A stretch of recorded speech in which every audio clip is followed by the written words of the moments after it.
Yeah. Okay, we are recording. Nina, how are you today? I'm good. How are you? I'm very well, thanks, mate. Very well. You've just mentioned that you're recording in your studio. Is that a home studio? It is. It's a home studio. I just painted it very, very dark green, and I feel a little bit like I'm in a cave, but it's great. It looks really lush. Thank you. I did the ceiling and all. Just went a bit, Oh wow. went a bit mad. Yeah. Is that a thing now? You do the walls and the ceiling the same colour? Well, I seen it on Pinterest and I quite liked it. So here we are. Well, talking about having a kind of cave to escape to and create stuff. Tell me a little bit before we get on with your playlist, how you found lockdown, how you found it personally, and how you found it creatively. I'm not gonna lie, they were both quite bad. Okay. It's interesting because I feel like a lot of my followers and stuff were like, "Oh my god, you've been so creative!" Because I did a lot of like silly videos for TikTok and just like writing random jingles about things. But I felt so uninspired. I think because I'm quite experience based, like I need things to happen to write about. So it was really difficult trying to actually like get ideas and things to write about. But on the other hand, I couldn't like go to the studio obviously. So I kind of forced myself to learn production a bit more. And I feel like the record I just put out last week, that one, I think I produced like 4 songs on it. And I wouldn't have done that if it wasn't for the pandemic. And I'm kind of glad that it did force me to do that in a way. But yeah, it was a very weird time. I feel like I was just sort of waiting to return. Don't know about you. Oh yeah, it was just shit. It was horrible, wasn't it? It was, wasn't it? I run a nightclub and it was like that was going to be the first thing to shut and the last thing to reopen. So it was like, oh God, what am I going to do? And so like what you done, you say you learned production. I really like that I really started to sort of develop the podcast and stuff because I think I love that creative element of people's characters, that when kind of your tools are sort of stripped away, you get DIY with it, and it's like, right, okay, so look, what have I got on my disposal here? What can I do? What can I learn? And I love that. Like, it's like, right, let's go study some production a little bit more. And how sort of hard are you on yourself with things like that? Are you somebody that's like, right, okay, look, the world stopped turning for a bit. Like, I can just binge watch some box sets, or I can't do that. I've got to kind of crack on. How do you find the balance there, and how hard are you on yourself? I think the first 2 lockdowns, I was like, no, I'm not stopping. I need to keep going. I'm not having it. I've worked my arse off for years. I'm not stopping now. Because a lot of it's like momentum based as well in the music industry. So I was like, right, every day I'm going to wake up, I'm going to film a new TikTok, I'm going to do this, do that, write another song, learn production, going to learn classical piano, I'm going to come out of it a better musician. And then I think, because I thought, oh, this is probably only going to last for a couple of months or so. And then when it dragged on and on and on, I just got so burnt out. And I was like, do you know what? I'm just going to stop and just watch some TV and just take it easy. Because I think you forget, like, we've all been through quite a traumatic event. And I don't know about you, but after the first year, I was just like, just completely disheartened. Like, when is my life going to return? Is it going to return? Is it ever going to be the same? So many of my peers were out of jobs as well, and it's just like, what do you do? So yeah, I just felt a bit like unmotivated, uninspired, and I just actually sat with it and was like, just give it time, it'll come back. But yeah, it was a very, very weird time as like a creative person, I guess, and as someone in the music business. You mentioned the momentum of the music business. Does that present a pressure in, well, look, if I take my foot off the gas for X amount of time, like, that could be me done. Could I get forgotten? Like, do you feel that pressure of like how fast paced like the music industry is, and the ways that we'll get onto how people consume music when we get onto your first track? But do you feel that as a weight on your shoulders, that look, I have to keep the treadmill moving, I have to keep walking, otherwise, I could get left?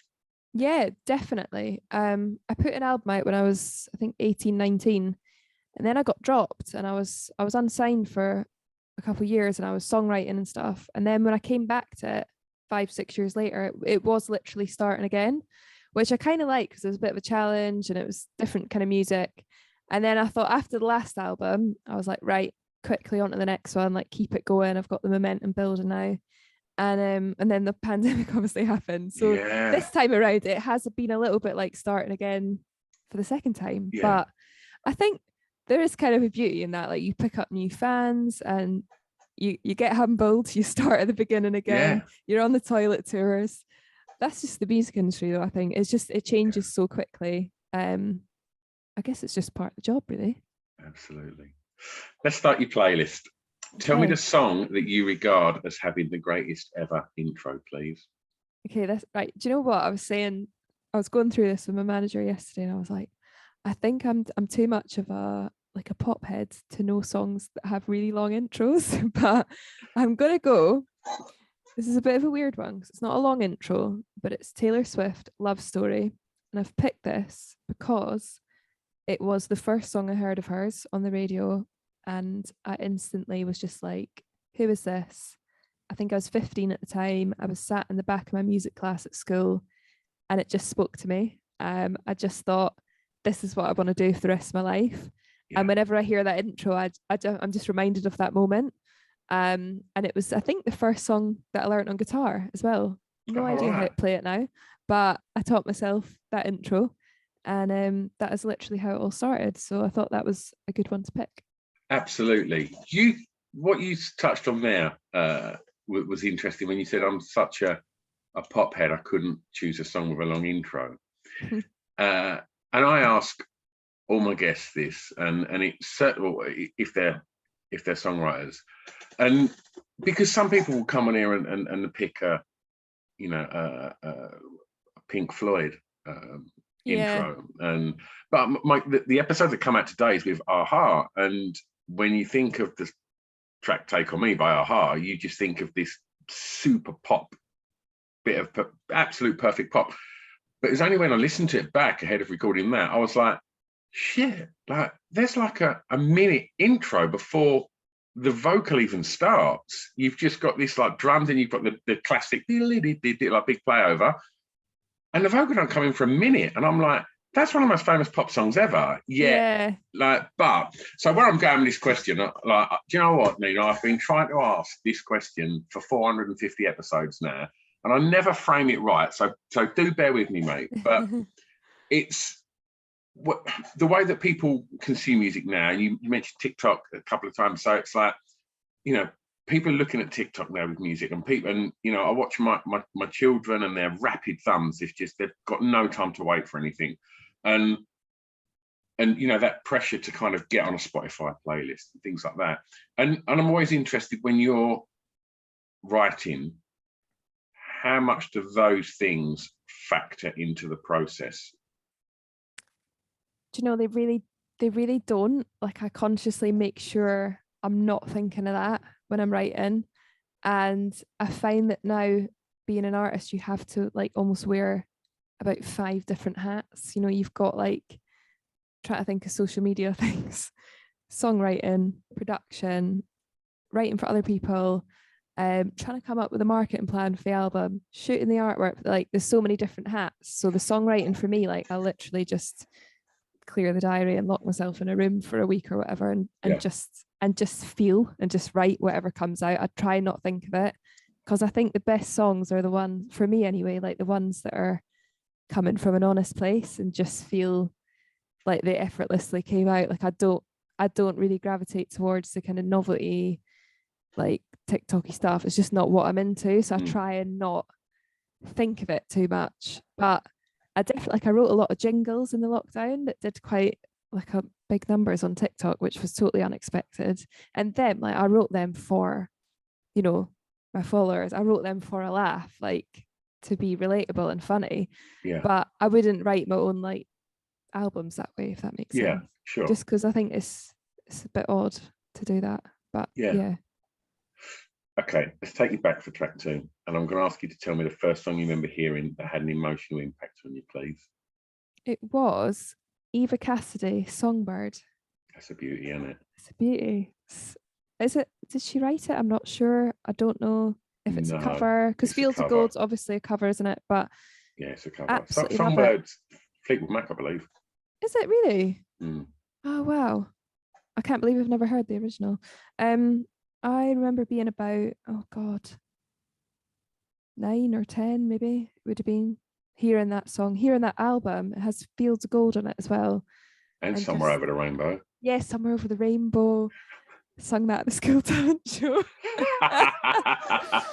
And it was the first time hearing a lot of these songs as well. And I just loved how simple and delicate and beautiful it was. And it just, yeah, it made me feel something when I listened to it. I think I grew up with a lot of pop stuff, like a lot of Britney, Christina, Whitney. Obviously, it's still got a lot of emotion in it, but it's the more produced stuff. So I remember hearing Eva Cassidy and being like, oh my God, it's just stunning.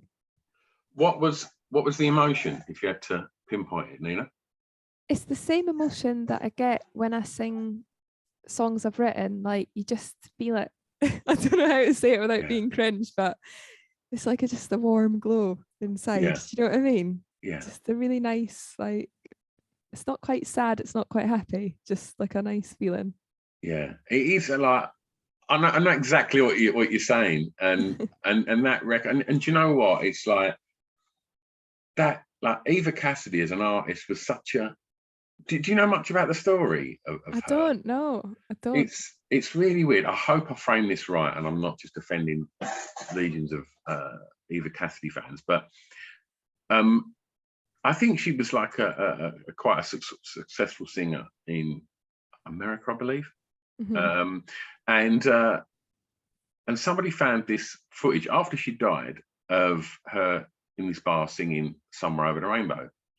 And I think it found its way into the hands of Radio 1 at the time's DJ, Steve Wright, who used to put on Top of the Pops 2 on BBC 2. And he finished on this video. And I think the reaction to it was something like they'd never seen before. People were like, where is this? What is this? Where can we get it? Like, you know, it's such a beautiful song anyway. And she's just brought something, you know, so special to it.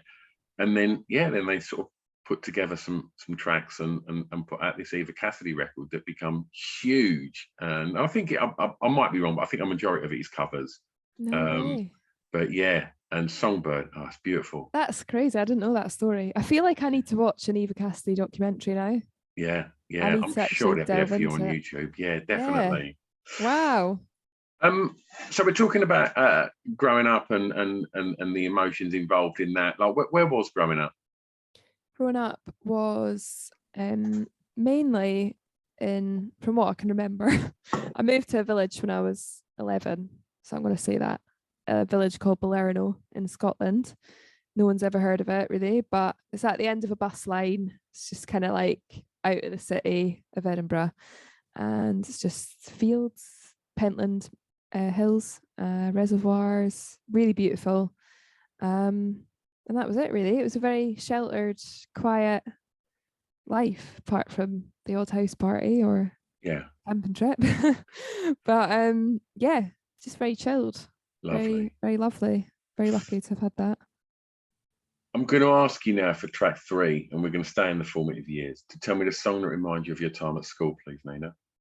Okay, I'm going to pick Skinny Love by Bon Iver. My best friend Vicky, who's actually still my best friend now, used to be like the music finder. She was the tastemaker at school, and her brother were like into like indie music. They were really cool. And she introduced me to Nirvana, AC/DC, the whole lot. And she brought in Skinny Love, Bon Iver, one day on her iPod, and I was like, what is this? Who is this? Just absolutely fell in love with that whole album, and it just kind of soundtracked my teenage years. Yeah, that's a masterpiece, that record. Good fun, isn't it? Oh, it's a great choice. So how was school? Did you enjoy it? Nah, I didn't actually. I loved my art class. Loved that. Loved science. Love my friends. We're still absolute best friends now, which is so nice. But I think it's a really difficult place if you aren't like a academic person. Like I did all right in English and whatever, but I just had no interest in it, and I really struggled to focus. All I wanted to do was be at home writing music, and I left. I think I just turned 17. I left to go and do music full time, and everyone was like, "Oh my God, you're crazy! Why are you leaving school?" But I just knew like it wasn't the right, not the right path. So was there never any kind of other careers, like even at such a sort of formative age? You're sitting there telling the careers teacher you want to be a pop star. Yeah, no, it's pretty crazy. Great. I was really interested in psychology and criminology and all that. I got enough grades to get me into university if I had to go to university, but I just knew like it had to be music of some sort. You said that school was more leaning towards really sort of nurturing academia and stuff. Like, was the music and stuff not actively supported at school? It was, but it was all classical music. Right. So yeah, I kind of wish, to be honest, I'd listened a bit more, because I think the theory actually was so beneficial. But yeah, it just wasn't like, I speak to a lot of my friends in Sweden that do what I do, and they had pop music, and they had like pop music colleges and songwriting colleges. I think, oh, that would have been amazing. But no, it was very kind of just by the book, classical stuff, which is weird because I feel like there's so many jobs in the music industry. It's like something that I feel like they should maybe teach, but yeah, it didn't really like set my world on fire. But the art class was amazing. I was designing outfits and everything, so I think that came in useful for gigs. Love it. Tell me about the first song I normally say record, but you're too young for your first purchase to have been a record. So tell me the first song you bought from a record store. This is actually really, really bad. This one has to be bad, Nina. You can't have a cool one for this. Anyone ever turns up with something like uber cool, like if you were throwing Bon Iver at that, I would have been no chance, mate. You're not having that. It's got to be grim and a bit of a cringe. This one. What are you going for?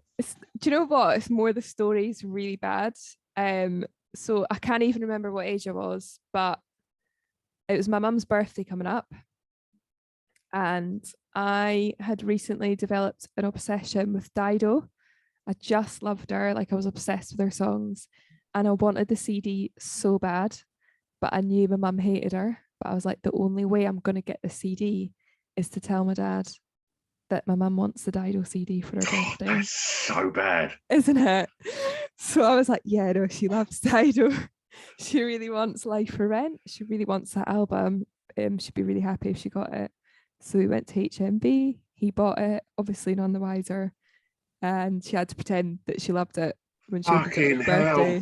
What is wrong with you? Not only are you spoiling your mum's birthday, but you're throwing your fucking dad under the bus. Proper psychopath. And then she obviously years later was like, you little brat, like that you just got that because of you. So yeah, I do feel bad about it, but yeah, it's a good record though, right? Bloody great record. I think that's the best answer I've ever had to that question. What a wonderful reason. Really bad, isn't it? Yeah, it is. It really does not shine a good light on you, mate. It really doesn't. Let's move on quickly to track 5. This isn't great either. Tell me the song, the soundtrack. I mean, you're young, you're still clubbing. Tell me the song that soundtrack your years clubbing.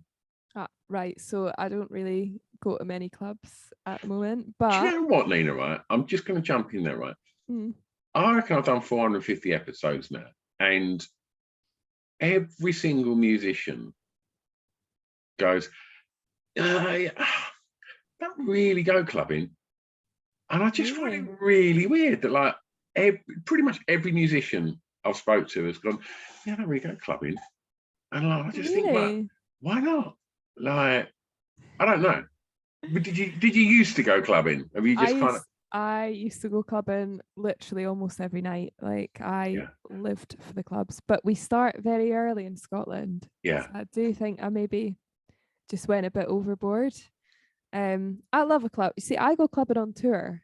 I love like playing a random city and then being like, ask someone, you know, where should I go, and then just go in and have an amazing night. But when I'm home, I don't really get off the sofa. It's really bad. But yeah, the song that soundtracked my year's clubbing, and bear in mind this was quite a while ago now, was Low by Flo Rida and T-Pain.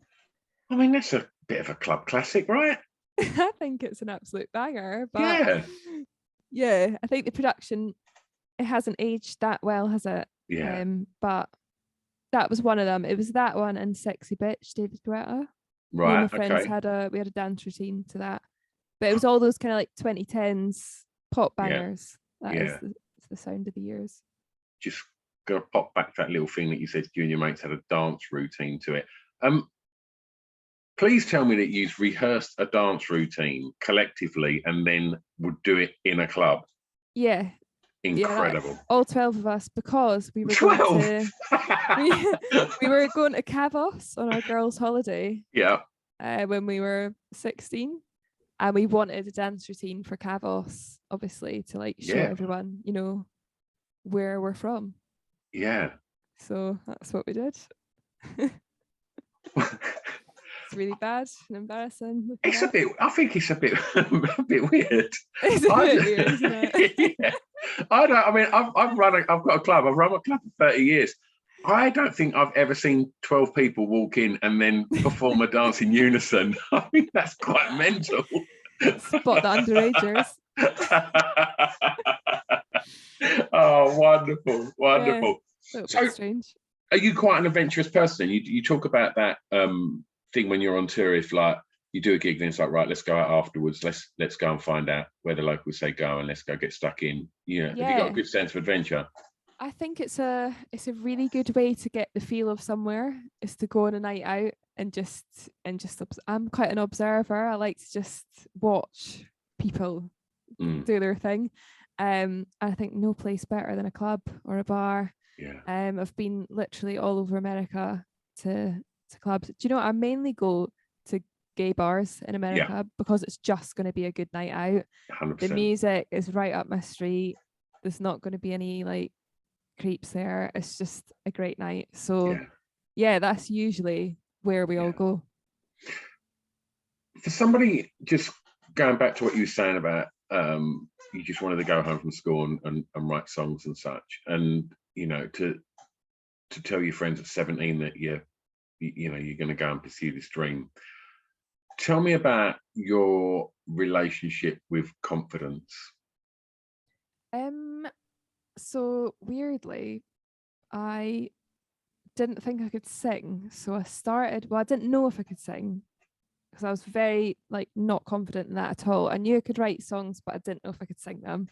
And so I set up a YouTube channel when I was 15, didn't tell anyone, to see if people thought I could sing. So that was like, I was too shy to get up on stage. It honestly made me feel like sick getting up. So yeah, I did that. And the internet has kind of actually been like the thing that's built my confidence and given me a career, because as a kid I was so shy, I literally didn't talk to anyone, and then kind of like worked in it over the years. But yeah, it's weird that I do this as a job, because I feel like some people I meet, I'm just like, you're a performer, you're so confident, you're so loud, it's like you're meant to be on a stage. But then there's like the other half of us that are more like the songwritery, like, you know, quiet ones. And it's quite strange. Being on stage and having that confidence is definitely something that I've had to work on. Do you get imposter syndrome at all? Oh my God, yeah, all the time. It's quite bad. When did you last get that? Probably, well, my record came out last week, probably like the night before that. I always get it when I know I'm going to be reviewed. I just have a fear that the reviews are going to be like, who is she? Like, why is she doing this? Like, it honestly gives me the worst anxiety. It's weird, isn't it? Imposter syndrome. It's like it blows my mind that I think you always think that there's, you know, you mentioned that, you know, that person that so confident, so outgoing, so they're made for the stage, and like they've got imposter syndrome 100%. Like, and I find it really weird. I was lucky to get the Foo Fighters on the podcast, and I was chatting to them and like, yeah, here we go, like imposter syndrome, and I'm like, you're in the biggest fucking band on the planet, and it's like, yeah, but like, you know, walk in a room, blah blah blah's over there, and it's like, whoa, and I just think, I think if you don't get imposter syndrome, I think like you're a bit of a narcissist. Yeah, there's something not right. Yeah, you should feel like you still want to aspire and go up and better, and do you know what I mean? Yeah, and I think a lot of it's like, you know, they'll do stuff for perception, or it's all like smoke and mirrors, and behind it, you know that, but everyone else thinks it's all amazing, and you're like, oh my god. Absolutely. But yeah, no, I'd agree. Confidence aside, what about drive? Are you driven? Yeah, like obsessively driven, bit of a workaholic. I'm not really addicted to anything bad, I would say, but I definitely have a very addictive personality, and it seems to I've like clung on to work with that. Yeah. Which is a bit of an issue sometimes. It's a healthier addiction than a lot of other ones, though, right? Yeah, I think so. I think sometimes I just get a bit wrapped up in it. I think the pandemic actually was really good for learning that like the world doesn't revolve around work all the time, and like learning to say no to certain things, because before I would just say yes to everything, and that would take priority over like, you know, friends' weddings or birthdays, stuff like that, and then you're like, oh shit, like I can't really get that day back. Do you know what I mean? Yeah, absolutely. Well, let's take you home, and I'm going to ask you for track 6 to tell me a favourite song from an artist from your home county, please. Okay, favourite song from the home country would be Tricks of the Trades, Paolo Nutini. Nice. It was on one of his earlier albums. Don't know if it was the first or the second, but I remember hearing that song when I was a teenager, and again, that was one of the songs that I was like, oh, I want to do this. And I remember thinking, I watched a live video, and I was just like, he's moving his hands differently on the guitar. What's he doing? And then I discovered open tuning, which I didn't know about, because I kind of taught myself guitar through the internet, so I didn't have someone sit me down and be like, there's different tunings. And so that was the moment that I realized that, and Bon Iver, to be honest. And I found out the tuning and wrote a bunch of songs on it. So that was a really cool song to discover, and I just absolutely love his voice. So yeah, his voice is a bit special, isn't it? Just so good. It feels like something from a different decade. Yeah, definitely. That's a great shout. When you hear a song like that, or you hear a song like the Taylor Swift track or whatever, as a songwriter and a musician, when you listen to it, do you listen to it on a surface level and just go, wow, that's a great pop record? Or if it hooks you in, do you then start deconstructing it in your head? Does the songwriter kind of come through? Tell me the process of, and what I also want to know, I'll double up the question here, is if you do hear a song for the first time, like that Taylor Swift song, where you're just like, wow, do you then play it 100 times on the bands?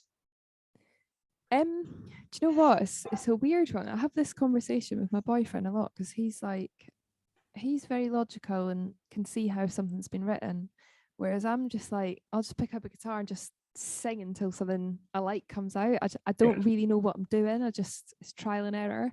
So that magic hasn't disappeared for me. Like I can hear a song and just cry or smile or love it, and I can't think about how it's been written. That's great. Yeah, and I love that, and I don't want that to go. Yeah. He's always like, "Why you've seen behind the curtain? Like, why? Yeah. Why are you like, yeah?" It's weird, like, you know how the magic trick's done, but I was like, but I don't know. Enjoy the magic while you can. That's amazing. I will say, I will listen to a song and be like, oh, that's amazing, and then I'll be like, fuck, I wish I'd written that. So there's definitely a bit of that. But how does that manifest itself in you? Is it like, right, well, okay, that's kind of inspired me to go and write, or is that like, oh shit, I'm never going to be as good as that? Like, what's the kind of like, how do you draw from that? I think it can inspire you.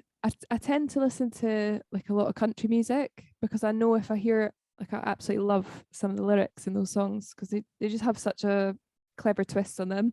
And I know if I hear one of them and think, oh, I wish I'd written that, it's sort of all right because I don't make country music, and I can I could definitely take like little bits out of it and make it my own. So I try and listen to music that isn't similar to my own, to kind of be inspired by it. Because I think if it's too similar, you're like, oh fuck's sake, I'm never gonna do that. Yeah. Okay. Nina, it's your last track. And this is when you get to play Tastemaker. I'm going to ask you, please, to tell me a song that you think many people may not have known. Okay, so it's by an artist called Chet Baker. And the song is Everything Happens to Me. I don't know if you know that one. I do. Oh, it's just such a good song. I'm such a fan of Chet Baker. I discovered Chet Baker during the lockdown. And it's a bit cringe, but I like it when I'm cooking. I just feel very civilized. We always put it on. And I'm not really into like that kind of music normally, but it's just something about it. The way he delivers those lyrics are just so beautiful. And I just put his Spotify on one day, and then this song came on. It's not even one of the top ones, and I just thought the lyrics were just really, I don't know, really clever and something I hadn't heard before. Yeah, wonderful. Well, Nina, what we do, we put together a Spotify playlist to accompany the podcast, so people can go and listen to that track and all your other tracks, and of course some of your tracks as well. Oh, amazing. As 2022 is well over the halfway period now, the lockdown that we started talking about at the beginning of the podcast is becoming a thing of the past, and everything seems to be returning to normal, and gigs are happening, festivals have happened. And what's happening for Nina? Well, album is just out. It's called Elskar, and I'm taking it on the road in November, December, UK and Europe, and getting more music out there. Lovely. And Nina, if people want to find out more about that and follow you and such, where's the best place to keep up the all things Nina? Any social media, I'll be on there. Just Nina Nesbitt with 2 T's. Instagram, TikTok, Twitter, Facebook, Spotify, whatever you use. Well, if it's all right with you, when we put this episode out, we'll tag you in it so people can go and find you if they haven't done already. Perfect. Nina, I've had an absolute ball today. Me too. Thank you so much chatting. It's been a real joy.